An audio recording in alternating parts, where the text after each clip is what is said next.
आप जब उत्तर प्रदेश का नाम सुनते हैं तो शायद आपके दिमाग में बहुत सारे स्टेरियोटाइप्स आते होंगे। खराब इंफ्रास्ट्रक्चर, खराब हेल्थ सिस्टम, हाई अनएम्प्लॉयमेंट, ऐसे लोग जो बहुत पढ़े लिखे ना हो, लॉ एंड ऑर्डर की सिचुएशन बहुत खराब, कम्युनल टेंशंस और ना कोई बिजनेस ना कोई इंडस्ट्री। इसे यूपी के सरकारी अस्पतालों की बदहाली कहेंगे या मानवता की?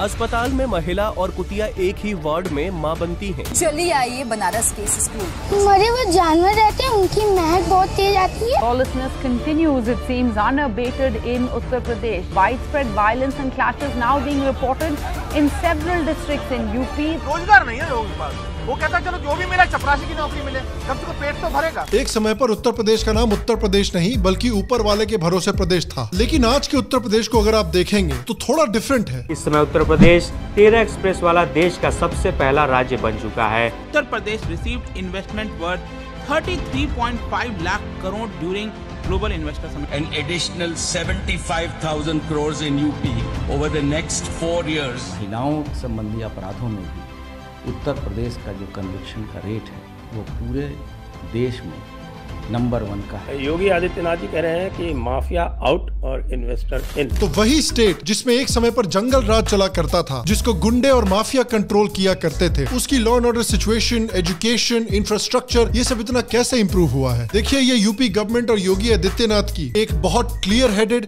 डिटर्मिन्ड और लॉन्ग टर्म थिंकिंग का नतीजा है। तो आइए आज बात करते हैं कि उत्तर प्रदेश ने कैसे अपनी काया पलट की है।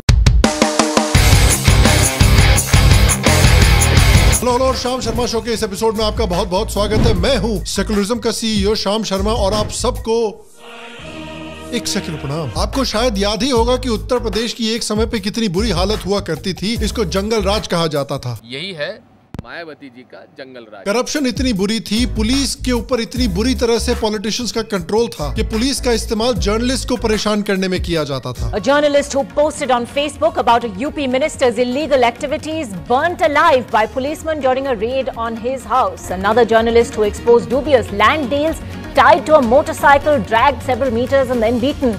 No arrests have been made in either case. The minister concerned hasn't even been questioned. Caste based politics पे पूरा स्टेट चलता था और ये caste based divide and rule policy police पर भी इस्तेमाल की जाती थी। अलग अलग माफिया का गवर्नमेंट पे इतना इन्फ्लुएंस था कि जो गवर्नमेंट ऑफिसर्स इस माफिया को इन्वेस्टिगेट करते थे, उनकी नौकरी चली जाती थी। Greater Noida SDM Durga Shakti Nagpal, who in the past few weeks started a campaign against the sand mining mafia, has been suspended. UP के टॉप पुलिस ऑफिसर्स अपनी नौकरी छोड़ते थे ये कह के कि यूपी की टॉप पॉलिटिकल लीडरशिप पूरी तरह से करप्ट है। The senior IPS officer in Uttar Pradesh has lashed out at Chief Minister Mayawati.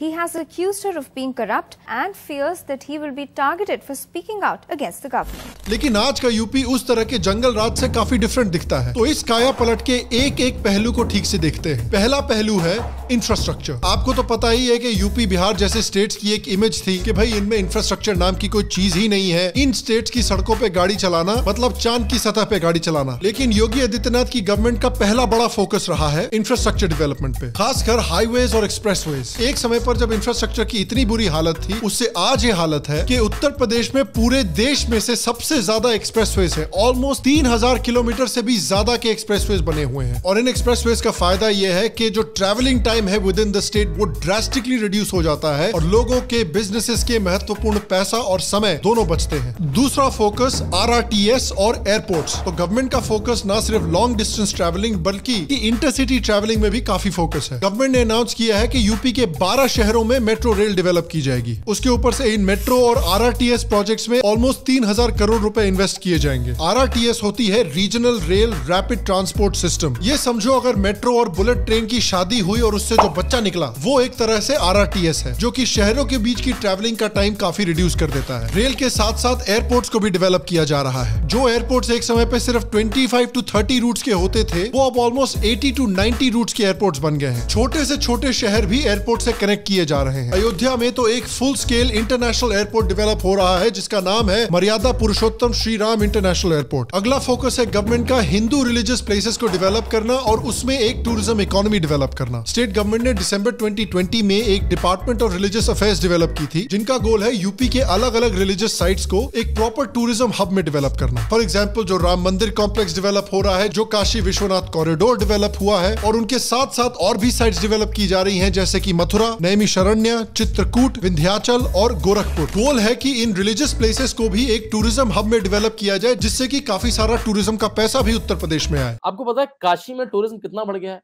कम से कम 150 गुना टूरिज्म बढ़ गया है। When tourists come, a lot of money also comes. और जो एक्सप्रेसवेज, ट्रेन्स और एयरपोर्ट्स डेवलप की जा रही हैं, उनका भी इन टूरिज्म हब्स में कनेक्टिविटी बढ़ाने में काफी बड़ा हाथ होगा। इंडिया की जो टेम्पल इकोनॉमी है, जो टूरिज्म इकोनॉमी है, वो अराउंड 3 लाख करोड़ की है, जो जीडीपी का 2% इस समय पर कंट्रीब्यूट करती है। फॉर एग्जाम्पल, अगर आप तिरुपति को देखेंगे तो वो काफी बड़ी टेम्पल इकोनॉमी वाला शहर है, जो ऑलमोस्ट 3000 करोड़ की टेम्पल इकोनॉमी है। उत्तर प्रदेश भी चाहता है कि उसकी जो इतनी रिच कल्चरल धरोहर है, उसका भी इस्तेमाल करके अलग अलग टेम्पल इकोनॉमीज डेवलप की जाए। In India, there are 200 plus towns which are run on temple economy. Tirupati is a 3000 crore rupees economy. Ganesh Visarjan just in Mumbai is a 500 crore rupees economy. Kawar Yatra, that's a 200 crore rupees economy, and the Kawars are made by Muslims of Saharanpur. So religious places are a huge economy in India. So now there's a huge economic empowerment of Ayodhya that will happen, and not only Ayodhya, Sharan, whole of eastern Uttar Pradesh. In fact, the parts of Bihar also. अगला बड़ा focus है law and order. Yogi ji के आने के पहले उत्तर प्रदेश को basically पहले mafia, गुंडे और बाहुबली वगैरह लोग कंट्रोल करते थे, जिनको अलग अलग पॉलिटिकल पार्टी से सपोर्ट मिला करता था। हालत एक समय पर इतनी बुरी थी कि Amazon और Flipkart जैसी कंपनी सिर्फ 2-3 डिस्ट्रिक्ट्स में डिलीवरी करते थे, क्योंकि उनको पता था और डिस्ट्रिक्ट्स में जाएंगे तो गुंडे लूट लेंगे। अब इन सब चीजों को टारगेट करके योगी आदित्यनाथ की गवर्नमेंट ने बंद करवाया है। या तो इन गुंडों को अरेस्ट किया गया है, और जो गुंडे पुलिस पर अटैक करते हैं उनका एनकाउंटर किया जाता है। पुलिस ऑफिसर्स ने एक्सप्लेन किया है कि एक समय पर गुंडों को पॉलिटिशियन से सपोर्ट मिला करता था, लेकिन आज पुलिस को पॉलिटिशियन से सपोर्ट मिल रहा है। पुलिस को फ्रीडम दी जा रही है, छूट दी जा रही है कि वो प्रॉपर्ली इन गुंडों पर, इन बाहुबली पर, इन माफिया पर एक्शन ले सकें। वहाँ पे रोड माफिया थे, वहाँ पे बालू माफिया थे, वहाँ पे चीटिंग माफिया थे, गाड़ी चोरी माफिया थे, और सारी ऑर्गेनाइज क्राइम थे। उसको कैसे ऑर्गेनाइज क्राइम को यूपी में हर जिले में 50-50 नाम चिन्हित करके उन पे दबिश बनाई गई। तो ये जब हुआ तो एक माहौल बना कि हाँ, हम इस स्टेट पर वापस आ सकते हैं। इस लॉ एंड ऑर्डर पर एक्शन लेने का बेनिफिट ये हुआ है कि जो इतने कम्युनल क्लैशेस हुआ करते थे, दंगे हुआ करते थे यूपी में, वो भी कम हुए हैं। इनफैक्ट रायट केसेस जो है वो यूपी में पूरे देश के मुकाबले काफी ज्यादा तेजी से कम हुए हैं। औरतों के खिलाफ भी जो क्राइम्स होते हैं, उसमें भी पुलिस का एक्शन और जो कन्विक्शन हुआ है लोगों का इन क्राइम्स में, वो यूपी में सबसे ज्यादा हुआ है। जो चार्ज शीटिंग है औरतों के खिलाफ क्राइम्स में, वो 2017 में 71% से 2021 में ऑलमोस्ट 77% हुई है, और जो पेंडेंसी रेट है इन केसेस का, वो 2017 में 21% से सिर्फ 17% तक आ गया है। और ये लॉ एंड ऑर्डर की सिचुएशन जो इतनी इंप्रूव हुई है, ये एक बहुत बड़ा फैक्टर था कि क्यों योगी आदित्यनाथ को वापस लोगों ने दोबारा वोट किया है। लॉ एंड ऑर्डर जो गुंडा राज है वो क्या कम हुआ है कि और बढ़ गया है कि वैसे ही है जैसे का था? अरे भैया, कम हुआ है। महिलाओं के लिए बहुत ज्यादा सुखद हो गया माहौल, और जो चीज की सुविधा नहीं थी वो सुविधा हमको मिल रही है, और आगे भी चल के हमको उम्मीद है कि उनसे सुविधा मिलेगी। सरकारों में सिर्फ गुंडागर्दी होती थी लाल टोपी वालों की, और योगी जी जब से आए हैं तब से बहुत बढ़िया है। नहीं, क्राइम तो बहुत कम है। सब बस जो चल रहा है वो बेहतर है, उसको और बेहतर होना चाहिए। तो ये जो यूपी की एक काया पलट हो रही है, उसके पीछे योगी जी की एक क्लियर स्ट्रेटेजी थी। अगर आप हेल्थ सेक्टर में भी देखें तो नीति आयोग के मुताबिक उत्तर प्रदेश टॉप 3 स्टेट्स में था जिसने की हेल्थ इंडिकेटर्स में सबसे ज्यादा इंप्रूवमेंट की है। उसके ऊपर से मेडिकल और पब्लिक हेल्थ इंफ्रास्ट्रक्चर में भी यूपी देश की एवरेज से ज्यादा स्पेंड करता है। तो यूपी की जो काया पलट हो रही है, उसके पीछे योगी का बिल्कुल क्लियर विजन था कि इन्वेस्टमेंट बढ़ानी है, इंफ्रास्ट्रक्चर बेटर करना है और क्राइम को घटाना है। तो जो इन्वेस्टमेंट समिट्स एक समय पर गुजरात में, महाराष्ट्र में, कर्नाटका जैसे स्टेट्स में हुआ करते थे, वो आज उत्तर प्रदेश में भी हो रहे हैं, और उत्तर प्रदेश को भी बहुत बड़े बड़े इन्वेस्टमेंट्स मिल रहे हैं। ये जो यूपी की इमेज है, हमने विदेश में एज एनआरआई नहीं देखी।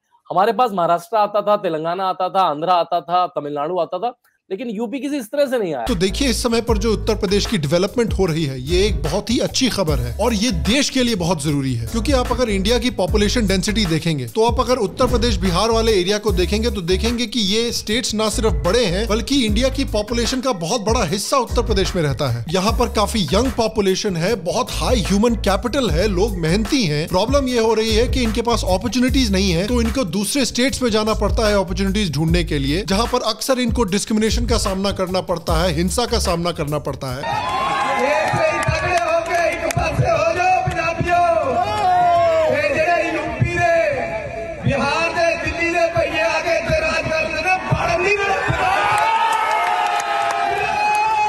और अच्छे पेइंग जॉब्स भी नहीं मिल पाते हैं इनको, और इससे सोशल टेंशन भी क्रिएट होती है दूसरे स्टेट्स में। अगर इनको जॉब्स के लिए, इकोनॉमिक अपॉर्चुनिटीज के लिए अपनी स्टेट नहीं छोड़नी पड़ेगी, अपने स्टेट्स में ही ये अपॉर्चुनिटी मिल जाएंगी, तो ये इनके लिए और उत्तर प्रदेश स्टेट के लिए बहुत अच्छी खबर है। क्योंकि देखिए हिस्टोरिकली भी उत्तर प्रदेश का पॉपुलेशन काफी हाई रहा है, लेकिन जीडीपी में जो कंट्रीब्यूशन है वो रिलेटिवली लो रही है पॉपुलेशन के मुताबिक। उसके ऊपर से यूपी अगर 100 रुपए टैक्स भरता है तो 333 रुपए गवर्नमेंट से लेता है, यानी एक खाऊ स्टेट है अनफॉर्चुनेटली। तो इसलिए अगर यूपी को गुजरात और महाराष्ट्र जैसा स्टेट बनाना है कि ये लोग नेट कंट्रीब्यूटर हैं ना कि नेट टेकर हैं, तो बहुत सीरियस चेंजेस लाने पड़ेंगे उत्तर प्रदेश स्टेट में, और यही योगी गवर्नमेंट करने की कोशिश कर रही है। जब यूपी 17 से 18% पॉपुलेशन कंट्रीब्यूट करता है और 8 और 9% ही जीडीपी में कंट्रीब्यूट करता है, तो ये गैप अच्छा नहीं है हमारे लिए। और हम लोग एक तरह से ईटिंग स्टेट है, योगी आदित्यनाथ ने कहा है, तो हमें अपनी जीडीपी को आगे लेके जाना चाहिए। क्योंकि देखिए अगर आप यूपी की पॉपुलेशन डेंसिटी ही देखें तो काफी क्लियर हो जाता है कि यूपी आगे बढ़ेगा तो देश आगे बढ़ेगा। और खैर बिहार,